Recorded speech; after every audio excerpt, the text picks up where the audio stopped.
اور ظہر کی نماز کے فوراً بعد 2 رکعت ہے، تو ظہر کے اندر میں ٹوٹل 6 رکعت ہو گئی. فرض سے پہلے 4 رکعت اور فرض کے بعد 2 رکعت.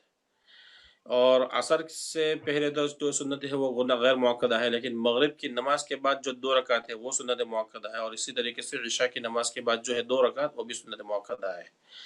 جمعہ کے اندر میں جمعہ کی نماز سے پہلے 4 رکعت اور جمعہ کی نماز کے بعد 6 رکعتیں ہیں، اور وہ 6 رکعتیں پڑھنی اس طریقے سے امام ابو یوسف رحمۃ اللہ علیہ کے قول کے مطابق کہ فرض نماز کے بعد 4 رکعت سنت موقدہ پڑھیں گے ایک سلام سے، اور پھر اس کے بعد 2 رکعت اور سنت موقدہ پڑھیں گے، تو ٹوٹل 6 رکعت سنت موقدہ ہو جاتی ہے جمعہ کے دن میں.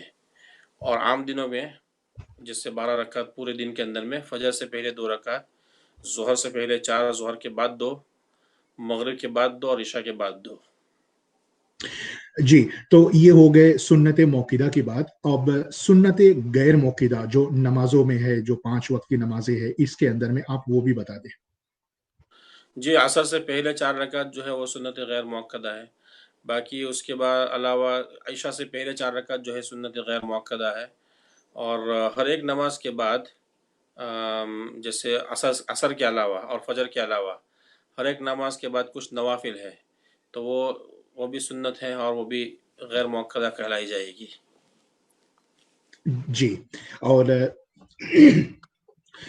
یہ کیا ہے، ہم لوگوں نے اس سے پہلے بھی باتیں کر لیا تھا. تو ہمارے پاس میں جس بھائی نے سوال بھیجا ہے، تو امید ہے کہ ان کو جو جواب ہے وہ مل گیا ہے. اور اذان سے متعلق ایک سوال آیا ہوا ہے مولانا صاحب، یہ مسجدوں میں جب اذان ہوتی ہے اس سے متعلق. اذان ایک شخص کہے اور اقامت دوسرا شخص کہے، تو کیا یہ صحیح ہے یا پھر اس کے اندر میں کوئی مسئلہ ہے؟ جی، اذان اگر ایسی مسجد ہے کہ جہاں پہ کوئی پرومیننٹ مؤذن اور امام نہیں ہے اور جو آتا ہے وہ نماز پڑھاتا ہے یا اذان دیتا ہے، اگر اس طریقے کی چیزیں ہیں تو اس صورت کے اندر میں ضروری نہیں ہے کہ کوئی بھی اذان اور اقامت دے کر کے نماز ادا کر سکتا ہے. لیکن اگر کوئی کسی مسجد کے اندر میں یا کسی اسلامک سینٹر کے اندر میں ایک متعین امام ہے یا مؤذن ہے، تو پھر اذان کا دینا اسی مؤذن کا حق ہے.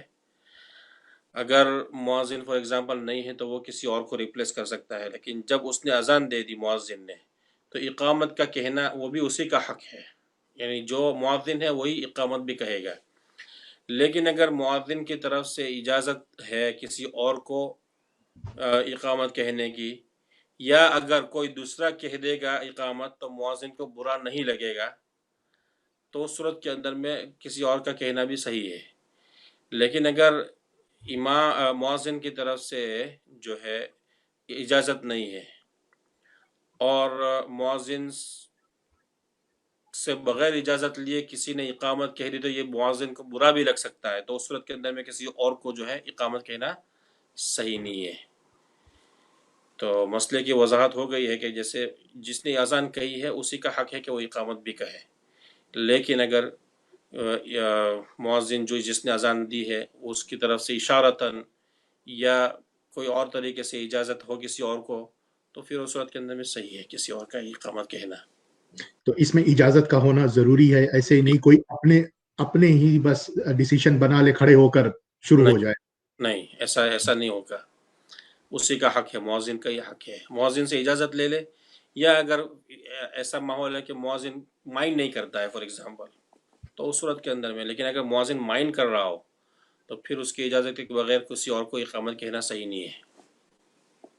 جی مولانا صاحب، اور آج کا ہمارا جو آخری سوال ہے ہاں، یہ دوسری بات اگر وہ یعنی مؤذن اذان دے کر کے مسجد چھوڑ چکا ہے، کہیں اور چلا گیا ہے اور اقامت کا ٹائم ہو گیا ہے، تو اس صورت کے اندر میں بھی پھر اس کی اجازت کی ضرورت نہیں ہے، کوئی بھی دے سکتا ہے. جی مطلب فارغ وغیرہ ہونے چلا گیا، کچھ حاجت ہو گیا، نہیں پہنچا ہے تو کوئی دوسرا دے سکتا ہے. اس اچھا صورت کے اندر میں اس کی اجازت نہیں دیکھی جائے گی. جی، اور آخری سوال ہمارا مولانا صاحب آج کا یہ ہے، قربانی سے لے کر کے ہے. قربانی کے جانور جو ہم ذبح کرتے ہیں اور پھر جو ہمارا شیعہ ہو جاتا ہے، میرا ایک شیعہ ہے، تو گوشت جو ہے وہ تقسیم کرنے کا صحیح طریقہ کیا ہے؟ اپنے شیعہ میں سے اب مجھے تقسیم کرنا ہے، کیسے کرے گا اس کے بارے میں آپ بیان کریں. جی، قربانی کے جو جانور کے اندر میں 7 یعنی بڑا اگر جانور ہے تو اس کے اندر میں 7 حصے ہوتے ہیں. اگر 7 لوگ جو ہے اس کے اندر میں شریک ہیں تو شریعت کے اعتبار سے وہ جب ان کی تقسیم ہوگی آپس کے اندر میں تو تقسیم برابر سرابر یعنی وزن کے اعتبار سے ہوگی. اور جو اس کے اندر میں جو اعضاء خاص ہے مخصوص ہے جیسے کلیجی ہو گئی، دل ہو گیا، گردہ ہو گئے، اس طریقے سے اس کے اندر میں بھی جو ہے تقسیم برابر سے ہوگی. تو وزن کے اعتبار سے یعنی شرکا اگر ڈیفرنٹ قسم کے لوگ ہیں تو ہر ایک شریک جو ہے وہ اپنا حصہ بیائی نہیں یعنی وزن کر کے اور ترازو کے ذریعے سے اس کو حاصل کرے گا. اس کو حاصل کرنے کے بعد پھر اپنا حصہ جو ہوگا اس کے اندر میں وہ 3 شیئر کرے. اس میں ایک شیئر جو ہے اپنے لیے رکھے، ایک شیئر جو ہے اپنے رشتہ داروں کے لیے رکھے، اور ایک شیئر اس کے اندر میں سے جو ہے غربا اور فقراء کو تقسیم کر دے. یہ مستحب عمل ہے کہ جو بھی ہماری قربانی کا گوشت ہے اس کو ہم 3 حصوں کے اندر میں تقسیم کر دیں. ایک حصہ اپنے لیے رکھ سکتے ہیں، ایک حصہ اپنے رشتہ داروں کے لیے رکھ سکتے ہیں، اور ایک حصہ غربا اور فقراء کے لیے. جی مولانا صاحب بہت بہت شکریہ. تو آج کے ہمارا یہ کچھ سوالات تھے، اور انشاءاللہ کل جبکہ اعتکاف کا موسم قریب ہے اور ہماری جو ماں بہنیں ہیں وہ گھر پر اعتکاف کریں گے، اور جیسے شروع میں آپ نے یہ مسئلہ بتا دیا تھا کہ جو مرد حضرات ہے وہ مسجد ہی میں اعتکاف کر سکتا ہے، وہ گھر پہ نہیں کر سکتا، تو ان کے لیے آپ کل اعتکاف سے متعلق بیان کریں اور کیا کچھ وہ کر سکتے ہیں اعتکاف کی حالت میں، اور جانا آنا، کھانا پکانا، یہ سب کچھ آپ کل اس کو تفصیل سے سمجھیں. ٹھیک ہے انشاءاللہ ضرور. بہت بہت شکریہ مولانا صاحب، آپ نے اپنا وقت نکالا ہے. جزاک اللہ. اللہ حافظ. اللہ حافظ. السلام علیکم. وعلیکم السلام.